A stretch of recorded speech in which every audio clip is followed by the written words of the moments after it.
This is Jackets Debrief, a show about the Columbus Blue Jackets, the National Hockey League, and part of the Hockey Podcast Network.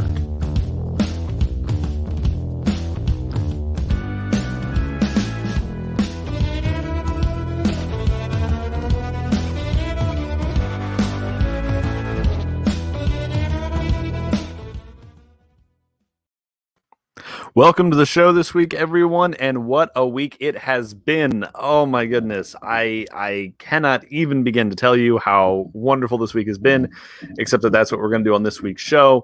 The Blue Jackets have centers, and the Cleveland Browns are 4-1. This is a crazy week. Things are nuts. We're going to jump into some craziness. First of all, first thing we're starting the week off, this episode off with is Beer of the Week. We've got Festbier from the Columbus Brewing Company. I have never had this before. It is an Oktoberfest-style lager. Lots of Oktoberfest recently because, well, here we are in October. A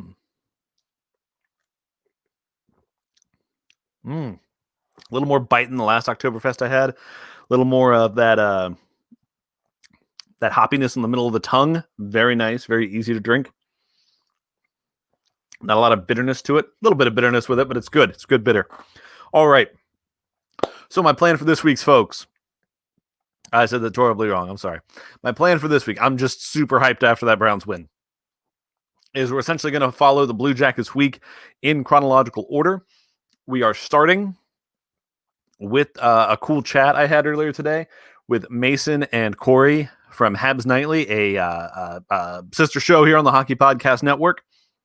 I do want to tell you, normally on this show, I have a pretty strong standard of I don't curse on the show because I want people to be able to listen to it with their kids in the car, all that kind of stuff, or if your kids are around. I need to be clear. When I have guests, I don't censor them. So Mason and Corey, they use a little bit of language on this. So if you got little ones in the room that you don't want them hearing or hearing some four-letter words, I would mute this or find another better time to watch this for yourself. But here, we're going to jump to a quick word from our folks, our friends at the Hockey Podcast Network. Then we'll come right back with the interview. Thank you. Do you want a true champion's perspective? Well, come on over to the Bulls broadcast, where we talk about the Tampa Bay Lightning, have some friendly banter, and of course, hockey name of the day. If you pronounce it, you can get it. Anthony Nunschwander. You didn't pronounce it right. What's up? Anthony Nunschwander. It's N-E-U-E-N. It's Neuenschwander. Anthony Neuenschwander. Dude, I always slept in German class, so I don't know how you expected me to put that together. Come on. You only took it for 4 years. I took it for 2. You took it for 2 years? Oh, no, J-Do took it that long. I took it for 2 years and was like asleep in all of German too. Oh, you only took it in junior high. You didn't take it in high school at all. No. Yeah, she sent us across the hallway, and it was like me and, I don't know, 5 other people, and all we did was just goof off because it was an empty room of just us while she was too busy yelling at you guys because you guys were a terrible class. No, we weren't terrible class. A couple people were terrible people. I'm not going to mention names. Not going to call it anybody in this pod. It was Chase not Crawshaw. Me. It was 100% not me. Oh boy, I know a couple of those names, but yeah, it's a good point, Chase. We won't mention those here. New episodes every Monday, only on the Hockey Podcast Network.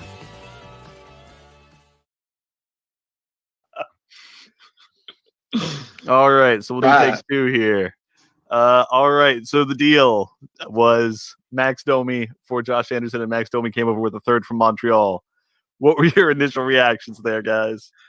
Well, I've actually had a lot of time to think through my response to this question. It's almost as if I was asked recently. My initial reaction was I fucking facepalmed. I was so upset. I could not believe we added a 3rd round pick because, Habs Twitter, and we were talking earlier before we recorded, Frank, Marco D'Amico, a big Habs guy on Twitter, literally tweeted out, if Montreal trades Max Domi for Josh Anderson straight up, I will die. And then we added a 3rd round pick to that. So, it wasn't straight up. So I guess his worst wishes didn't happen. But, yeah, my initial reaction was I was upset, but I was nowhere near as upset as my Southern friend on my podcast, who I think might have blew a gasket. I took a couple days off of Twitter. Like we literally had Hurricane Delta comes into the Gulf, and everyone's saying it's going to New Orleans.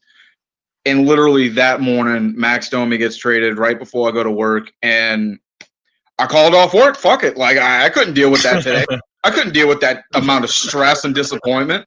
I'm useless at that point. So I sat at home and I fucking ate ice cream and I drank myself into a coma just watching Max Domi fucking leave and go to a team where he's going to be successful.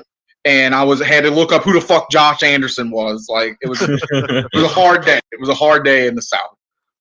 All right. And now that you've had some time to digest it, and I'm sure Canadian media has been talking about Josh Anderson and showing highlights, how do you feel about the deal with a few days to sleep on it and to see what was going on?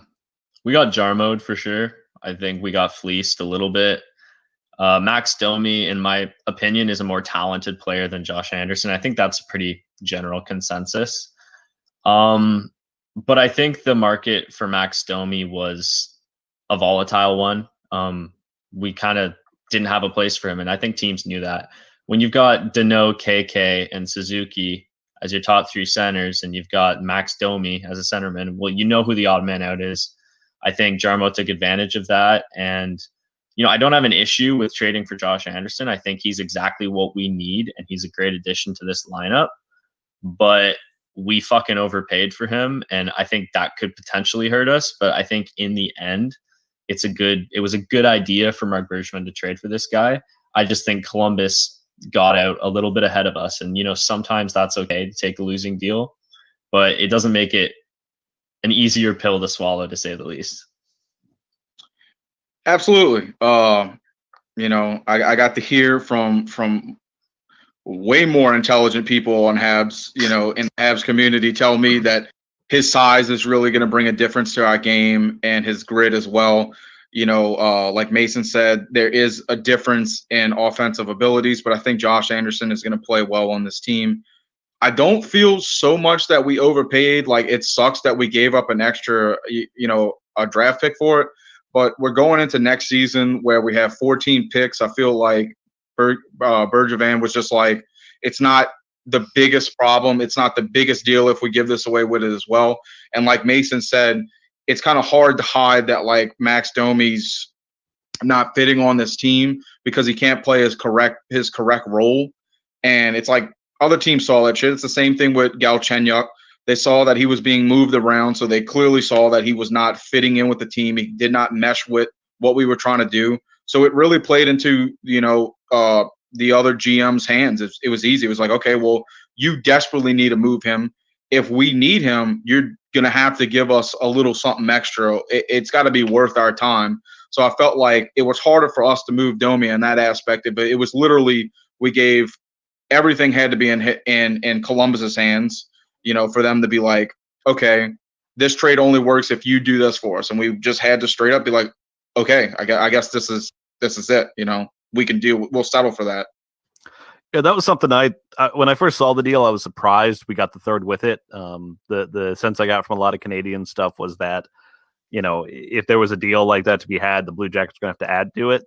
But after the deal happened, I looked at Cap Friendly and saw how many picks the Canadians have coming up. And all of a sudden I realized, okay, maybe Bergevin thought, you know what, I've got all these picks. Let me use them to get the player that I want. And I'll just throw in the sweetener if that's what I got to do.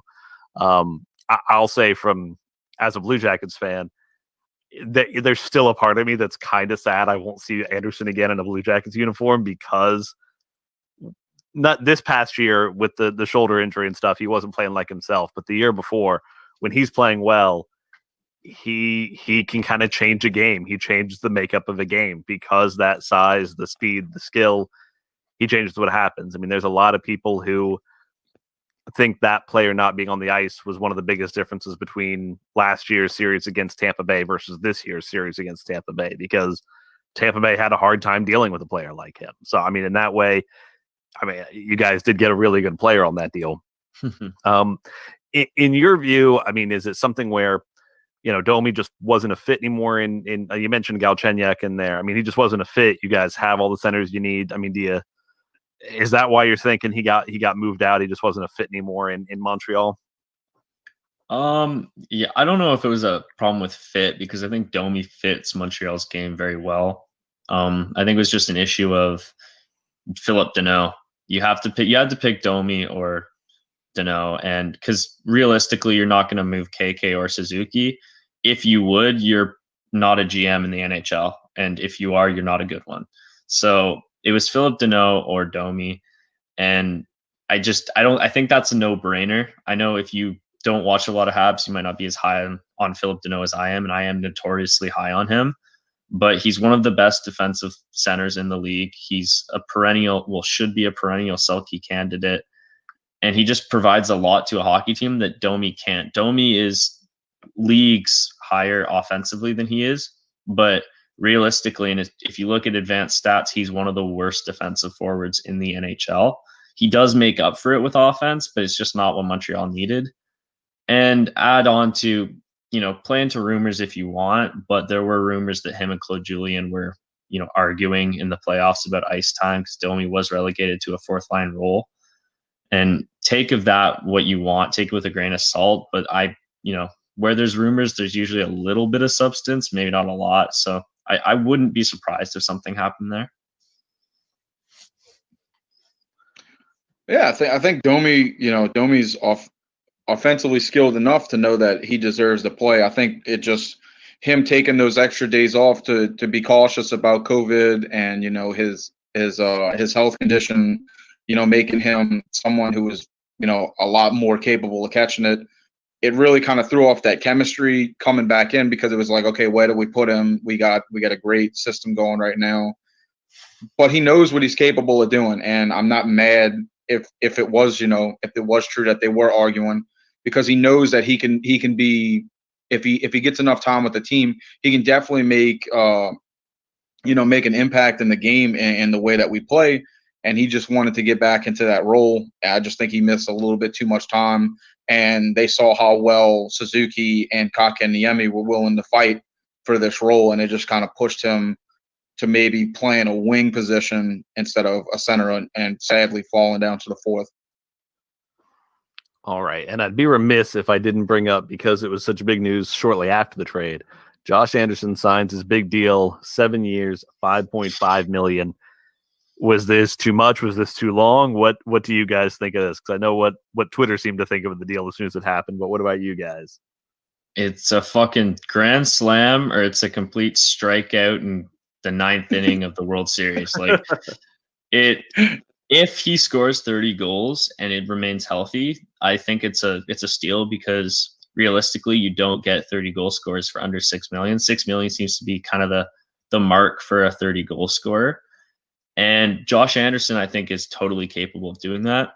The question, and I think it was the question in Columbus too, or correct me if I'm wrong, it's not his talent, it's his health. And if he isn't healthy and he can't, be on the ice, then it's gonna hurt us, and it's gonna affect us, and it's gonna eat up cap space. So if he can play and if he can score 30 goals, 25 goals consistently, I think it's a good deal. If not, I think it's not a horrible deal, but you're looking at kind of a bad contract. So we'll have to see what happens. But I think it's uncharacteristic of Bergevin, this contract. It's risky, and that's not Bergevin's style. So I'm kind of interested to see how it plays out, because we don't really see this kind of thing in Montreal very often. I think the initial number isn't too bad. Like you're saying, like that's great for like a 30 goal scorer. It kind of scares me. It reminds me of like when we first got Shea Weber back in like 2016, had a great season, and then hit like these really bad injury, eras where we were just afraid, like, okay, we got some decent money on this guy. We just made him the captain, and he's going to miss basically the entire season. Are we just, draining money into someone whose career is going to be over because of injuries? Do we have a Paul Correa, sadly, definitely capable of doing the job, but we're going to lose him because he just can't stay healthy. If he's healthy, I love it. I think that I'm surprised that Bergevin was just immediately like 7 fucking years and didn't just take a little easy approach, maybe give him a 3-year contract and then maybe an extension coming in. But he just straight up was like, yeah, we're good for 7 years on Josh Anderson, making me a little bit more panic at that point. It's not really the money. Okay, I think it's a great deal, but just 7 years of Josh Anderson kind of scares me, knowing, like you said, he was injured and he did not play the same. Are we going to get, when he's 100%, are we going to get what we know Josh Anderson can play at, or is he kind of damaged now because of his injuries? I'm a little nervous, but I'm excited to see what he's capable of doing. And sorry if I can, just to throw it, because we don't know as much about him as you. What do you think about the deal? Like, I mean, I know there was at least a few fans here that when they saw the deal signed, they were like, "Oh, it'd be nice if he'd stayed in Columbus at that deal." I think management didn't want that term. I think the dollar number was fine. I think the term was where they were starting to, and it's not where my concern isn't with the most recent injury he had, because I mean that he's had that rehabbed for long. He was going to play in the playoffs if the Blue Jackets had gotten past Tampa. He was going to play in the next round. The concern is when a guy plays a big, heavy game like that, how long is he going to be able to keep it up? Because I mean, Josh Anderson's great. He's an amazing player. My concern is, when is he going to get injured next? Because I just see that happening at some point. Now, it might be another 2 or 3 years down the road. And to be honest with you, if out of these 7 years you get 5 years of really good Josh Anderson, it's not a bad deal. That's what I would say. If you end up having a couple of years on the back end that aren't great, or one of those years he's hurt, but the other years he's good, it's not a bad deal at all. The reason he was coming out of Columbus and the reason they were trading him, I think, was 2 things. One, they didn't want the term. 2, this team needs a second. They needed a number 2 center. Yeah, it was a target. I mean, Pierre-Luc Dubois is our number 1. That's kind of been settled. But this year, just the fire, the dumpster fire that was us trying to figure out who's going to play center. I mean, we were taking players like Boone Jenner and being like, "Hey, you can be our number 2 center. You do that." And I mean, yeah, it was not great, but we were just whoever we can get out there. And then we had all these injuries on top of it. But I mean, the reason we made the deal is we needed a number 2 center. And even yesterday when they made the deal to sign Miku Koivu, it was so we would have a number 3 center, so Boone Jenner could go back to his normal position of the wing, because that's something this team just hasn't had enough of his centers. So there was a certain amount of it's kind of where it's where I'm surprised Bergevin had to throw in the third, because I would think the Blue Jackets would be just as motivated to get Domi as they would be to get Anderson in Montreal. And my final kind of question for you guys, and I like to ask this whenever I talk to somebody from any other franchise and team here: where do Canadiens fans see the Canadiens at? Are they just are they just like a piece or 2 away from being in that contending mode? Are they just kind of a bubble playoff team and they still have some work to do? I mean, they're definitely not in a rebuild, or I mean, I can't imagine they would be based on what I'm seeing here. So where do they see the team at as far as in its cycle right now? Well, Go ahead, man. Okay. I think they're a key scoring winger away and a year or 2. I think that's really all Montreal needs. I think if you look at internally in the franchise, we do have a need at left D, and I think because right D we're pretty set with Petrie and Weber. We've got 2 all-star caliber defensemen there. But we are let's be honest, we are kind of weak on the left side, but I think that'll grow internally. We have a plethora of defensive prospects there. In a year or 2, we're gonna be fine there. Romanov's coming up. I think we'll be set. I don't think you can hide the fact that Montreal needs another scoring winger, because we cannot score goals to save Carey Price's career. And which is really the situation you're in at this point, saving Carey Price's career. Yeah, exactly. Just he needs a cup. Just get him a fucking cup. But yeah, and give KK and Suzuki a year or 2. One of them is going to become a first-line caliber center by that point, if not both. So I think that's where Montreal is. Like, I think we're in a very good position to, in a year or 2, start competing. Yeah, I mean, you could go back like right when the bubble started for us. We weren't looking at moving past Pittsburgh. We were talking about getting a nice pick in the draft, and we literally saw a team that we knew had the juice, had the capabilities of being good, and they just kind of connected. So it kind of like going into it, I figured we were not going to be great. We were not going to have an excellent season the following year, and that kind of changed just watching the bubble. I have a new faith in this team with these young kids that are clearly ready to show that they're more than just capable of playing in Laval. I think like most Habs fans, we're just excited to see a team that is going to play like they did in the bubble. So we went from being like, fuck, we're just going to be stuck in a rebuild to being like, oh my God, like Mason said, we might be 1 or 2 spots away from having a deep contending team. And I hope Josh Anderson is that pick for us. You've soothed the Southern heart, knowing a little bit more about Josh Anderson. Max Domi, I'm definitely going to pick him up in fantasy this year. I think he's going to be lights out in Columbus. But I say look out for the Habs. I'd lie to you if I said that at the beginning of last season. I'd be like, yeah, we were going to be something. And now I'm kind of like, are you sure? And I'm like, yeah, I think I am fucking sure that we might have a little something going on now. And I'm excited as fuck. And I'm just can't wait to January. Shit. I don't know what else to say. I feel like most Habs fans are just excited to see him play again. And yeah, and just last thing, because I forgot to mention it. Carey Price with a decent backup is going to be scary for Atlantic Division teams next year.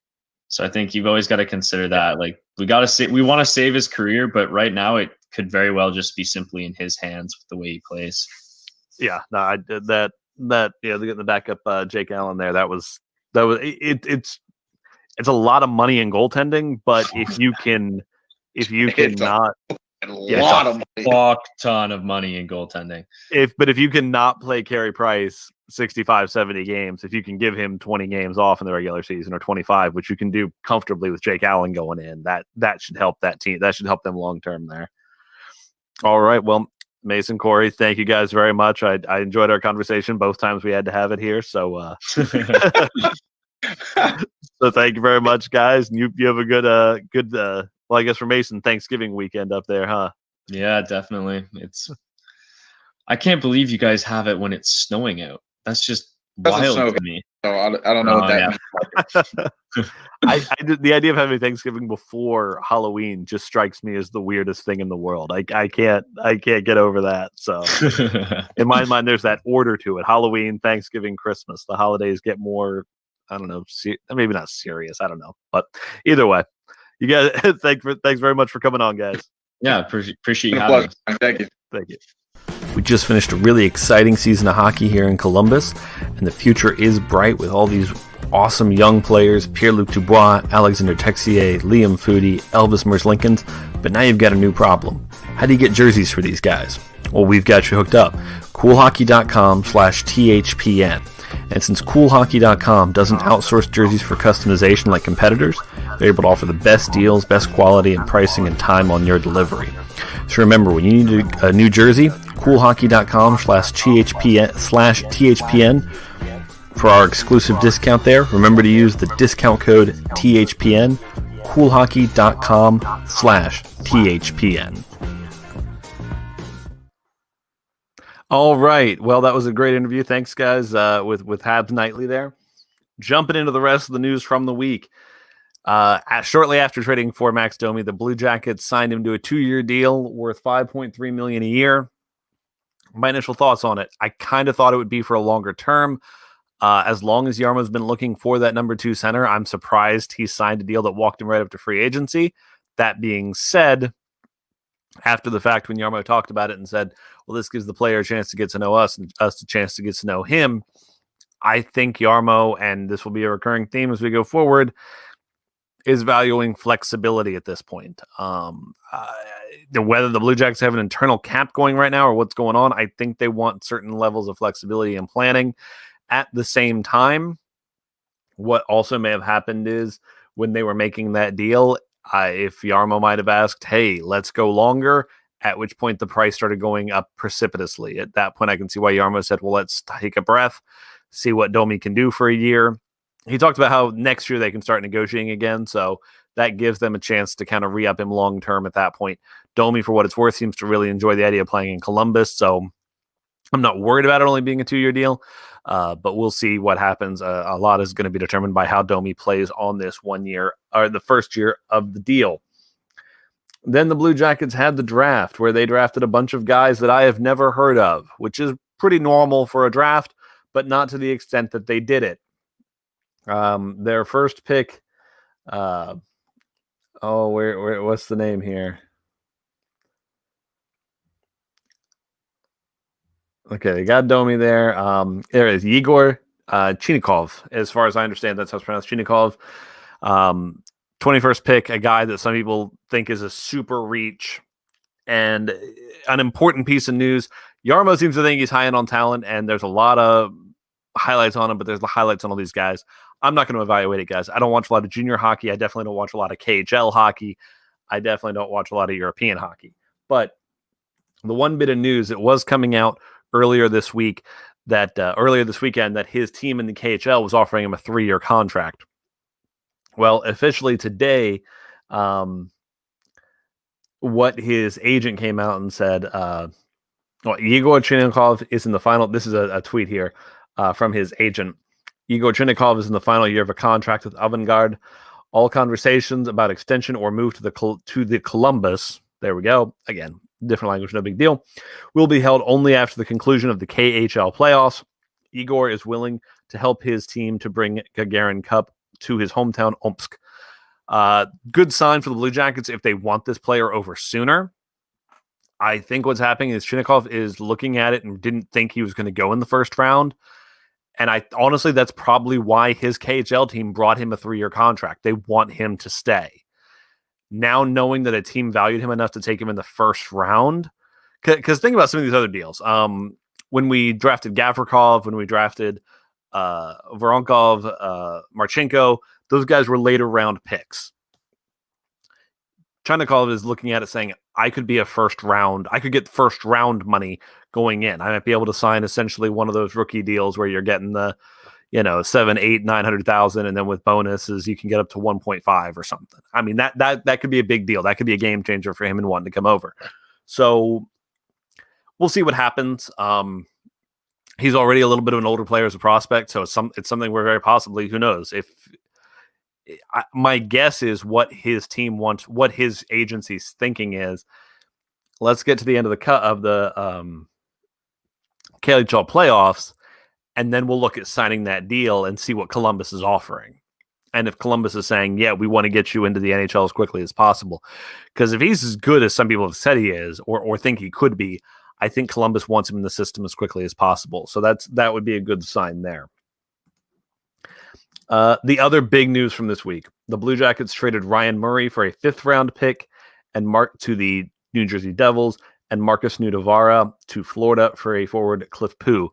Cliff Poo is not some high blue chip prospect, so I don't think there's a lot gained there.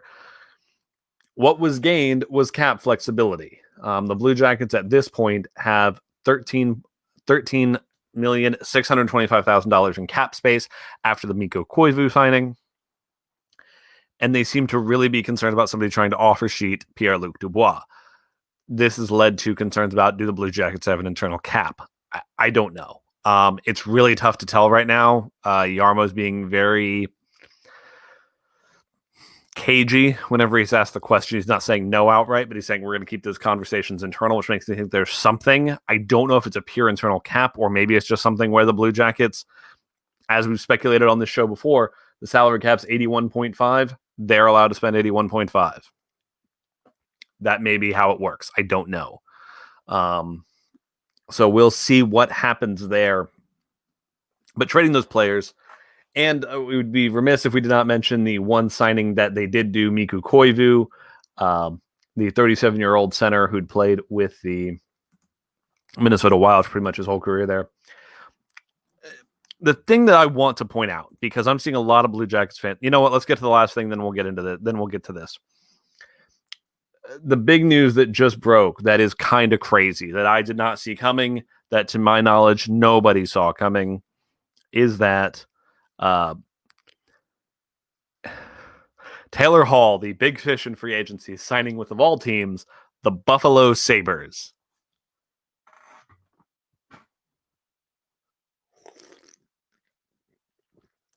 That was me drinking my beer loudly because I'm just stunned by this stupidity.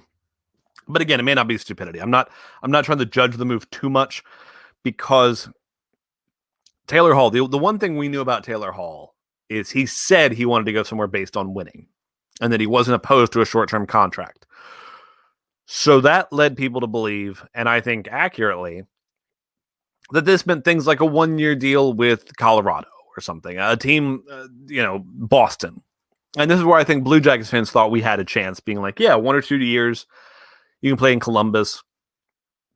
And I know a lot of people are like, oh, Columbus doesn't win anything. But I mean, we've been in the playoffs several years straight, 4 straight years. I think only like 5 or 6 teams have done that. So, I mean, you have a chance here to win. He went to Buffalo. Now, here is where I've seen a couple people say this, and this may be where the thinking is. One, the Buffalo Sabres have said they want this to be more than a 1-year term. I'm wondering if Taylor Hall has gone to teams, and when it came to a long-term deal, he was like, I want $9 or $10 million a year because I'm an MVP. I should be getting big-time money. And if teams turned that down and were like, no, what we're offering is this. We're offering 6, 7, or 8. 1 year at $8 million, I'd be surprised if the Blue Jackets offered that he would turn it down. Maybe he did anyway. Maybe the Blue Jackets didn't offer 1 year at $8 million. I don't know. I'd be stunned if the Avalanche had offered 1 year at $8 million and he turned it down. But maybe he did. What some people have speculated, and Craig Smith speculated this on Twitter, a writer for the Coyote, or he writes his own blog for it's a Substack thing. Max out the money for 1 season, push it down the road, and hope the market improves in a year. There's logic in that thinking. I mean, Taylor Hall is going to put up incredible numbers because he's going to play on Jack Eichel's wing, and he's going to put up maybe the best numbers of his career. Will they win a bunch of games? I don't know. That team's not that good. I don't think they'll win that much, but that's I don't know. It's a strange situation to me because, I mean, I've seen people already on Twitter talking about, oh, the Blue Jackets didn't do enough to do this. If Taylor Hall picked Buffalo, are we thinking that Colorado didn't offer enough either, or Boston didn't offer enough like people were saying? Really? That's weird to me. I think there's something else going on here. He's mentioned something about the connection he had with their coach. I don't know. It feels like Taylor Hall kind of had something specific in his mind, and when it didn't work out, maybe he just was like, I'll just see whoever will take me for 1 year, and then maybe I'll do something. I saw somebody make a comment about how the Buffalo Sabres signed a first-round draft pick and a prospect and a player for $8 million, which is funny because it wouldn't shock me if they trade him at the deadline if there's no move clause on the deal. Which if you're only signing him for 1 year, why would you do that? Anyway, talking about the Blue Jackets week a little bit in terms of things, because I've seen a lot of people upset about stuff. So I get that trading Ryan Murray for a 5th and Marcus Nudavara for a prospect you're not going to use, you didn't get good value out of those. But I think the value the Blue Jackets actually wanted was cap space. And they got that. And everybody knows I'm I'm an optimist when it comes to the Blue Jackets. But I will say this. This team is better than it was a week ago when I did this show. They just are. Down the middle, first center, Pierre-Luc Dubois. Second, Max Domi. Third, Miku Koivu. Fourth line center, Riley Nash, or maybe even Mikhail Grigorenko. I don't know which way they're going to go. But when you start looking at this team left to right, just line by line, they're a better team than they were a week ago. And I understand, oh no, we lost, we don't have Ryan Murray. Ryan Murray is the one where I'm like, that stinks. But again, I don't know if we were going to re-sign him long-term after this year. Anyway, defensive pairing, still, first pair, Werenski-Jones. Second pair, Gavrikov-Savard. Third pair, we're going to have Kukin. Could be Carlson, could be Peak. Let's see who shows up in camp. I'm not sure, but this team is still good. This team is better than the team that beat Toronto in the play-in. This is a team that is better, I think, than the team that pushed Tampa to sit to an 8 overtime game, or not 8 overtimes, 5 overtime game. So I think this is a better team than it was last year, substantially so. I know we're already starting to see people be like, it's time to call for Kekalainen's firing. What, because he didn't sign Taylor Hall to a deal that may or may not have been good? If Taylor Hall went in there and said, I want 7 years at $10 million or $9 million, I don't know if I would have signed that deal. Because it would have been great for a couple of years, but I don't know how long it would have been on the good rate. It would have been on the back end of that deal. Should you get more for Murray? Yeah, maybe. I would think so. I'm not quite sure what the move was there, if they're really that concerned about PLD being on an offer sheet, which is, again, feeding into the questions about whether there's an internal cap. But the team is better than it was a week ago. So on that, I'm feeling pretty good. So that's where we're at. I just found out about Taylor Hall news while I was playing the interview for you guys, so I'm still digesting some of that news. But thank you all very much for watching. Thank you for listening. Again, we're on everything. Hit me up on Twitter at Jackets Debrief. But thank you very much, and go Jackets. Please subscribe to the show, follow us on Twitter at Jackets Debrief, and thank you for listening.